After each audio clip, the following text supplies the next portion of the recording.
E hoje recebemos aqui nos estúdios da Rádio Cidade o presidente da Fundação de Cultura, Elias Mansur, Minoro Quimpara.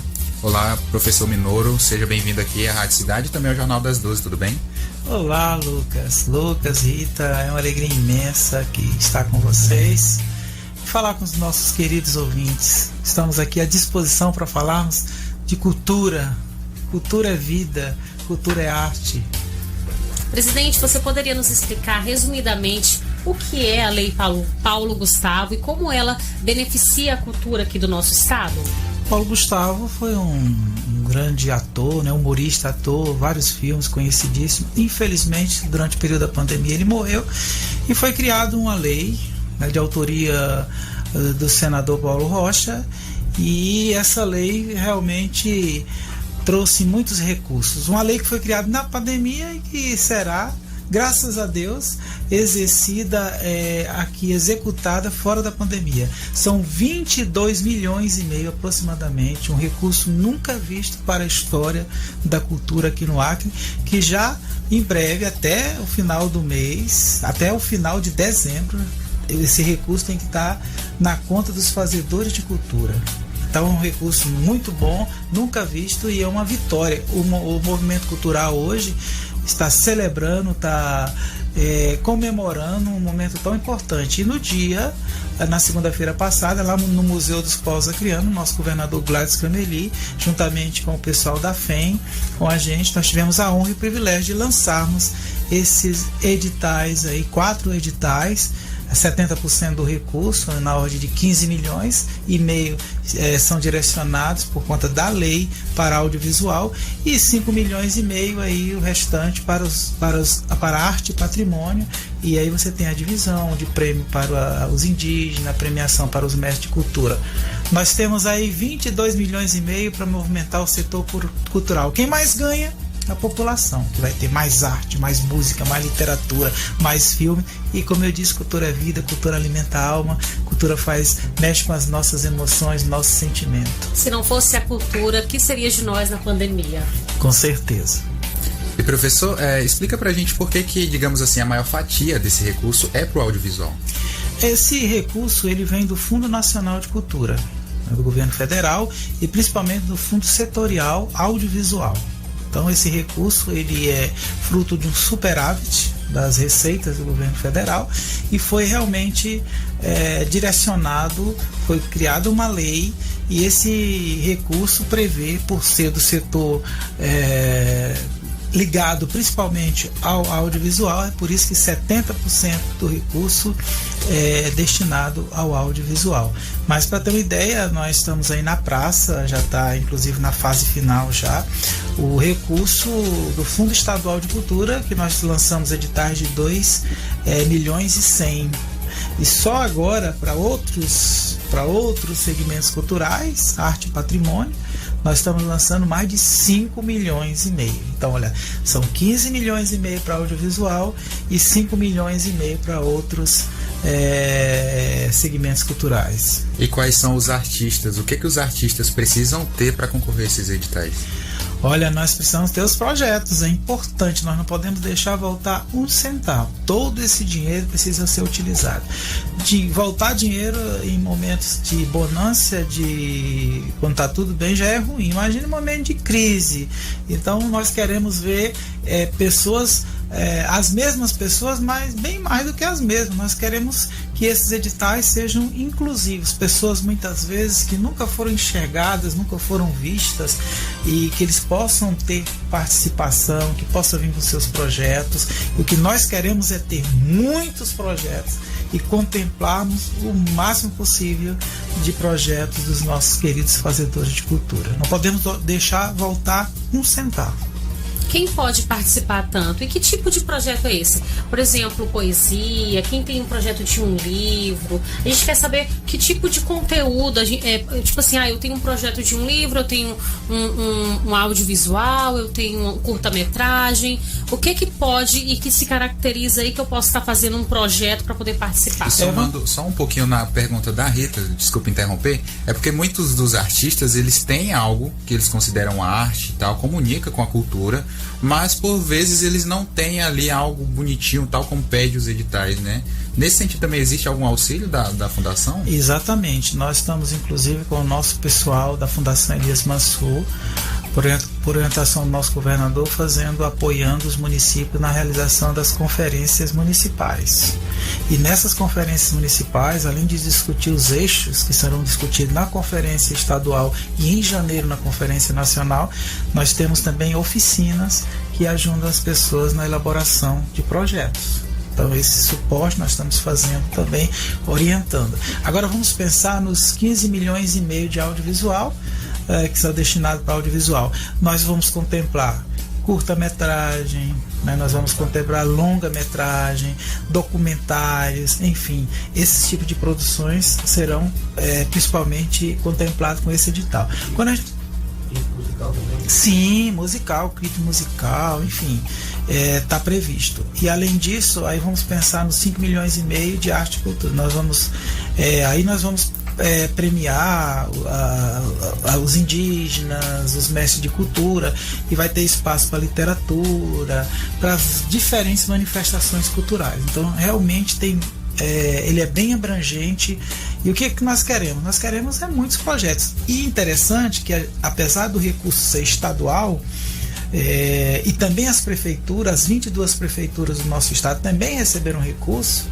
Rio Branco, por exemplo, recebeu aproximadamente 4 milhões, e as prefeituras foram recebendo um valor menor, mas mesmo com esse recurso que já veio direto para a conta das prefeituras, esse recurso do Estado, nós também estamos garantindo um plus a mais para cada município. Então, cada município vai ter desse recurso uma parcela a mais. Olha só, coisa maravilhosa.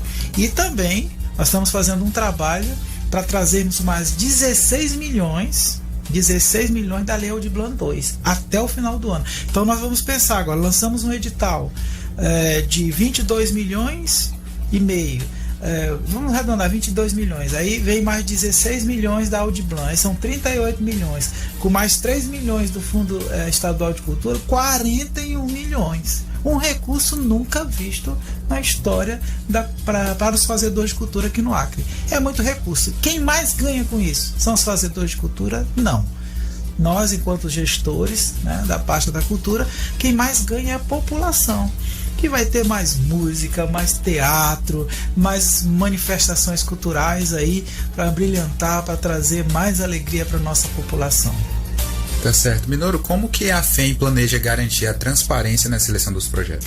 Olha, a transparência começou desde o início, quando nós fizemos, assim que nosso presidente da República assinou lá em Salvador o decreto regulamentando a Lei Paulo Gustavo, nós já começamos imediatamente a fazermos as oitivas. Então, e nós aqui no estado, nós não colocamos um formulário na internet para que a pessoa fosse lá e preenchesse. Não, nós não fizemos isso, nós fizemos presencial, porque a gente queria fazer olho no olho. Foram 3 dias e em cada regional, nas 5 regionais, escutando os fazedores de cultura, porque a nossa ideia não é fazer para eles, é fazer com eles. E não foram só os fazedores de cultura que participaram das oitivas também. A sociedade como um todo participou, dizendo exatamente como queria que esse recurso fosse utilizado. Nós tivemos mais de 600 propostas. Essas propostas foram organizadas, né? Nós tabulamos, organizamos, qualificamos essas propostas. Depois que a gente fez tudo isso, nós apresentamos para o Conselho de Cultura, né, para o Concultura, fizemos esse trabalho também com o Comitê Paulo Gustavo aqui do Acre, ou seja, foi sempre um diálogo constante. Nós fizemos ouvindo as pessoas. E agora, depois de tudo pronto, a gente apresentou novamente para eles e saíram esses editais, sempre de maneira muito transparente, sempre dialogando com os fazedores de cultura, porque o que nós queremos fazer? Nós queremos facilitar a vida dos fazedores de cultura, nós não queremos atrapalhar. Se for para atrapalhar, é melhor deixar o cargo, é melhor ficar em casa, né? Nós somos parceiros e é assim que a gente trabalha. Pegando o gancho da sua fala em facilitar, é muito burocrático participar hoje de um edital como esse? A gente tenta diminuir o máximo possível. A gente, principalmente quando nós vamos trabalhar com a comunidade indígena, os povos indígenas, a gente muitas vezes a gente sabe que esse processo burocrático também ele tem um limite. Tem coisas, por exemplo, que a lei exige e nós como gestor gostaríamos até de dispensar, mas também nós somos responsáveis pela aplicação desse recurso. Nós temos o nosso CPF então a gente pode muitas vezes concordar com a lei, mas enquanto essa lei não for modificada, a gente tem que obedecer. E eu tenho como princípio sempre, desde que fui reitor da universidade, e a minha equipe sabe muito disso, eu trabalho dentro da legalidade. Trabalhar dentro da legalidade não é uma opção, não, é uma obrigação. Quem trabalha comigo sabe que assim tem que ser feito. Então a gente tem diminuído não só a questão do acesso, mas da prestação de conta, porque como se trata de dinheiro público, todo fazedor de cultura que acessar esse recurso, ele vai ter que fazer prestação de conta. E a prestação de conta exige, tem toda uma legislação que a gente tem que obedecer. E aí não tem jeito. Tem gente que às vezes, mas não dá, vamos fazer prestação de conta. Não tem jeito. É dinheiro público, precisa haver transparência e precisa haver prestação de conta, porque a população quer saber o seguinte: como tem sido investido o dinheiro dos meus impostos. E a gente tem essa obrigação, enquanto gestor público, a gente tem que sempre trabalhar dentro da legalidade. Minoro, a gente está falando sobre os fazedores de cultura, como eles podem aproveitar melhor esses editais, né? Mas vamos virar o outro lado. E quem consome? Onde é que encontra essas agendas? Onde esses trabalhos serão expostos? Onde que a gente pode apreciar o produto dos fazedores de cultura aqui em Rio Branco e também no estado? Como é que está sendo essa agenda? Assim que a gente assumiu, nós estamos aí completando 9 meses à frente da Fundação Elias Mansur, e a gente vem entregando praticamente um espaço revitalizado por mês. A FEM hoje administra 43 espaços. Então nós entregamos o Teatro Barracão Matias na parte alta da Baixada. Ali nós temos, aliás, na Baixada da Sobral, nós temos aproximadamente 100 mil pessoas naquela região, e a gente revitalizou. Nós revitalizamos o Memorial dos Autonomistas, ali eu chamo um complexo 3 em 1, né? Porque tem o Teatro Iranumério, o Café do Teatro, que estava fechado há 14 anos, está lá, aberto, funcionando, com uma coisa maravilhosa ali, e a própria galeria em si. Revitalizamos o Museu da Borracha, um museu charmoso, um museu que já tem muitos anos, o museu mais antigo do Acre. Entregamos ali, o nosso governador entregou o Museu dos Povos Acrianos também, que está funcionando sábado e domingo também. Por quê? Porque durante a semana as pessoas trabalham e só tem tempo no final de semana para levar. Então os museus estão funcionando sábado e domingo, a galeria está funcionando, revitalizando a biblioteca pública do nosso estado aqui, lá em Cruzeiro do Sul. Estamos também trabalhando para entregarmos a Tentame. E, enfim, são muitos espaços, poderia citar muitos outros espaços. Isso porque quando você cuida dos espaços, você demonstra respeito pela identidade, pela história, pela cultura do povo acriano. Cada espaço desse, a pessoa passa, por exemplo, na frente da Tentame: nossa, aqui eu já participei de baile, aqui eu vim com a minha mãe, eu vim com meus irmãos, aqui eu comemorei o carnaval, aqui eu festejei isso. É a identidade das pessoas.